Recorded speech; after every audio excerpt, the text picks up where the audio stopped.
Our fourth reading today is from the 16th chapter of the Gospel according to Matthew. Now, when Jesus came into the district of Caesarea Philippi, he asked his disciples, "Who do people say that the Son of Man is?" And they said, "Some say John the Baptist, but others Elijah, still others Jeremiah or one of the prophets." He said to them, "But who do you say that I am?" Simon Peter answered, "You are the Messiah, the Son of the living God." And Jesus answered him, "Blessed are you, Simon, son of Jonah, for flesh and blood has not revealed this to you, but my Father in heaven. And I tell you, you are Peter, and on this rock I will build my church, and the gates of Hades will not prevail against it. I will give you the keys of the kingdom of heaven, so that what you bind on earth will be bound in heaven, and whatever you loose on earth will be loosed in heaven."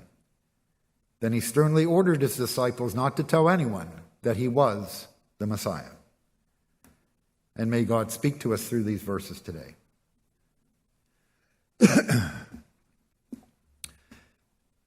My sermon today is based on the writings of Barbara Brown Taylor. And Barbara Brown Taylor tells this story of a woman who stepped out of her church one Sunday after worship, and she ran into a stranger on the street.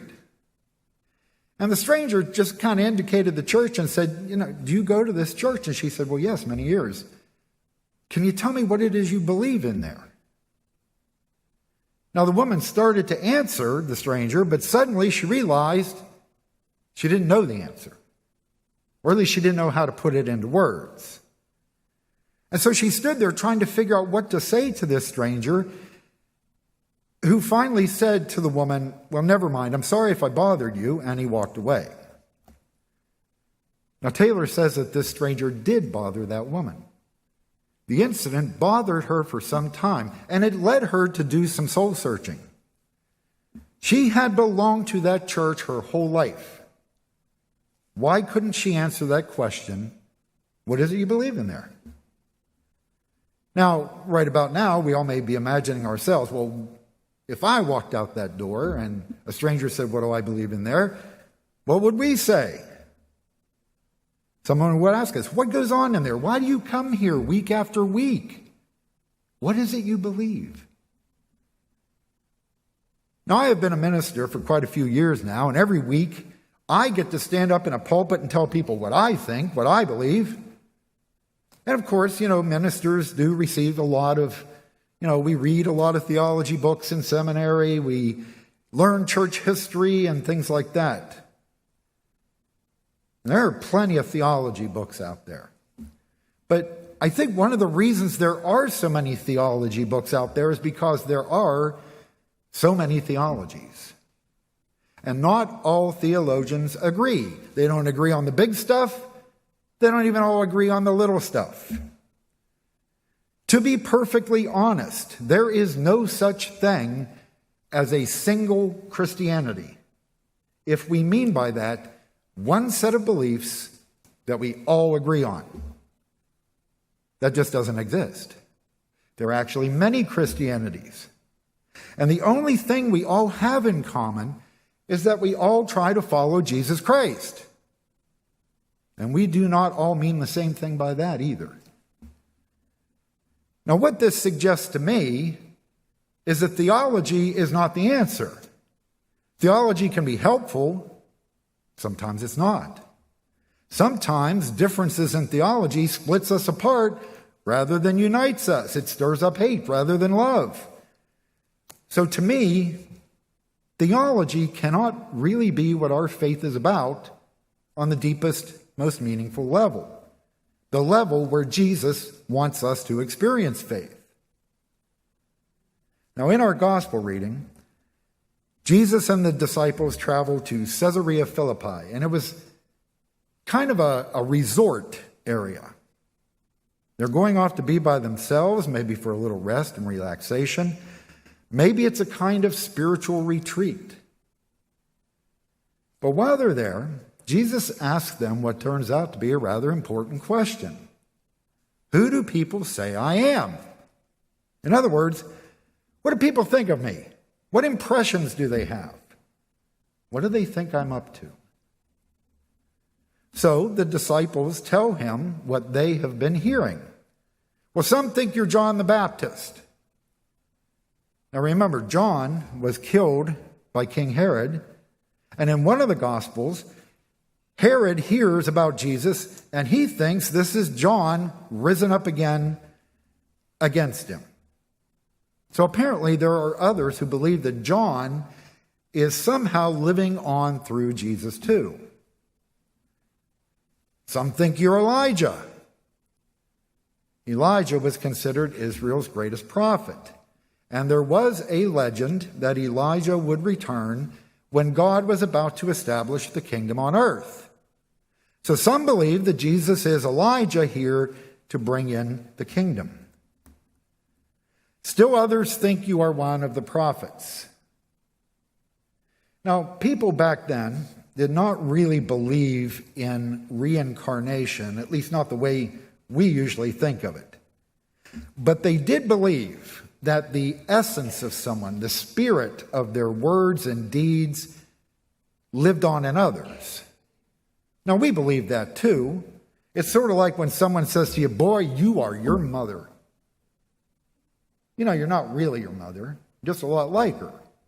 Or we might say that some new political figure is the new JFK or the new Ronald Reagan. So some people thought that Jesus seemed so much like Elijah and these other prophets that it was the same as having them here with them again now. And then Jesus asked them, but what about you? Who do you say I am? Now, I think Jesus already knew what other people were saying about him. He was causing a pretty big stir. Probably there were many people in those crowds who were calling him names of honor and titles of praise. But now he's with his closest friends, his inner circle. And now he's asking them, never mind the rumors, never mind the gossip, the guesses, the theories, the secondhand information. Never mind what other people are saying. Who am I to you? And maybe there's this long pause as these rather simple men ponder this question. They've been following this guy Jesus for quite a while. They've witnessed and experienced some pretty incredible things. But what does it all mean? What does it all add up to? Maybe some of them hesitate. They're afraid, I'll give the wrong answer. I'll say something stupid and the rest will laugh at me. But then Peter rises and says, you are the Messiah. You're the Son of the living God. Now we translate Messiah as Christ, but both words mean the same thing. They mean the one chosen by God to speak and act for God in this world. The one that the ancient prophecies said would come to liberate people and set the world right. And to call Jesus the Son of the living God meant that Jesus was the embodiment of their idea of God. He so fully embodied the Spirit of God. He was, for all intents and purposes, God with them there. This is who Peter believes Jesus to be. Peter is the first to confess that Jesus is the Messiah, the Christ. And Jesus does not argue with him. But he does do something unusual or strange. He tells the disciples, keep it to yourself. Don't go blabbing it around. Well, why not? I mean, that's pretty big news, right? Well, one reason may be the fear that the Roman authorities will get wind of it and they'll have to come in and do something about it, because the Messiah was supposed to really shake things up. The Messiah was going to turn the government and the society upside down. Rome would not stand for that. Now, another reason may be that people still had a few things to learn about what a Messiah really is. Jesus knew that the way of a Messiah was not the way of power and glory. It was the way of peace and humility and love.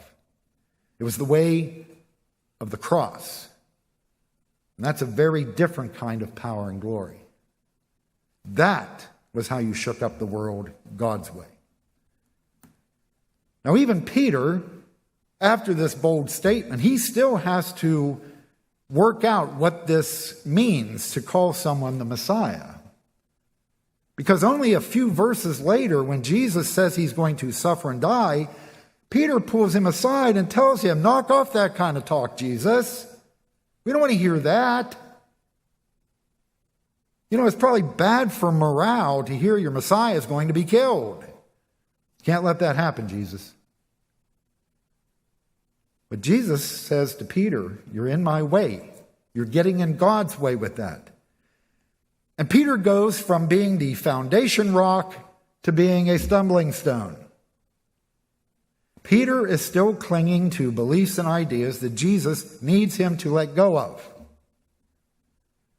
Now, eventually, Peter and the others would come to understand, at least to a large degree.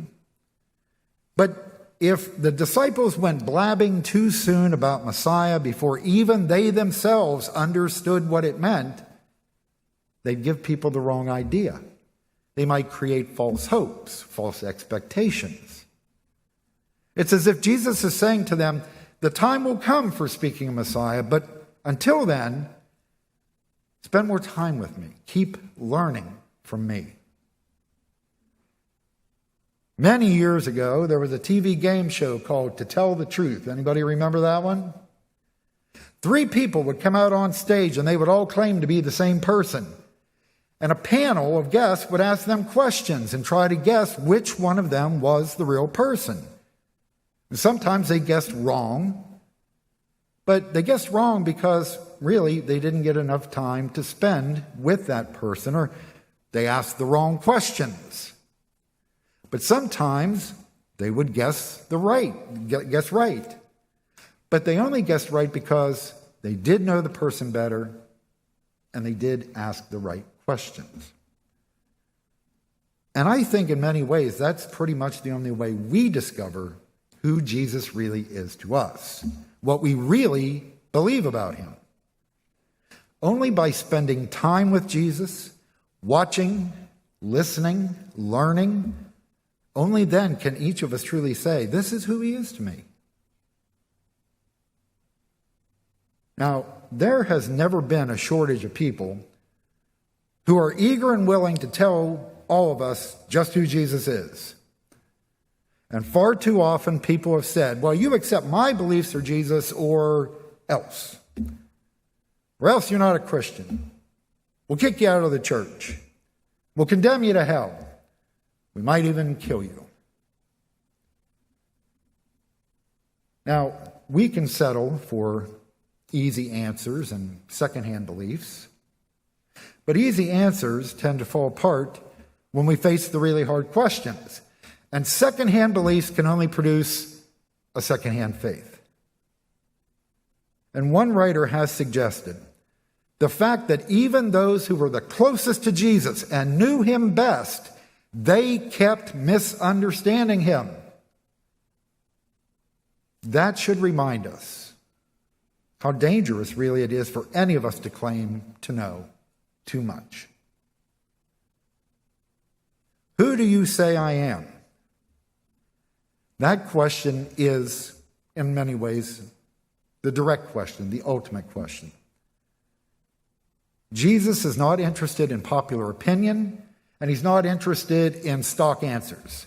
You know, if your spouse asks you how they look, you wouldn't say, well, the neighbors think you look great. Or let me go take a survey and I'll get back to you on that. And you probably should not just say, yeah, you look fine. You really wouldn't do those things because you're in a relationship with that person and it matters what you think. Jesus wants to have that kind of relationship with us, a close relationship in which he means something to us and we mean something to him. But that question, who am I to you? It asks us to really look at him, to look beneath what another writer calls the shellac that everyone has covered Jesus with for the past 2,000 years. And that question also invites us on a voyage of discovery, because discovering Jesus is a lifelong process. I do not understand or experience Jesus the same way now as I did when I was a child, or as a teenager, or as an adult, or even last year. And I don't think I'm supposed to. I think my understanding of Jesus is supposed to change and evolve and grow so that our relationship with Jesus can change and evolve and grow. And very much like those first disciples, sometimes there are things about Jesus we need to let go of, and other things that we need to start taking hold of. But on the journey of learning who Jesus is, we also learn who we are. You know, what we believe about Jesus will determine our attitudes, our decisions, our words and deeds. What we believe about Jesus shapes our lives and even our very souls. Discovering Jesus is really also discovering ourselves. Now, earlier I mentioned Barbara Brown Taylor's story of the woman and the stranger outside the church who asked her what she believed, and that the woman was flustered for an answer. And maybe what continued to bother this woman was a fear that if she didn't have an answer for that stranger, she might not have one at all, not even for herself. And Taylor asks us to imagine that this morning, Jesus is the stranger out there, asking each of us who he is to us. Not who does the minister say I am, not who do the creeds and theology books say I am, not who does the world say I am, but you. Who do you say I am? Amen.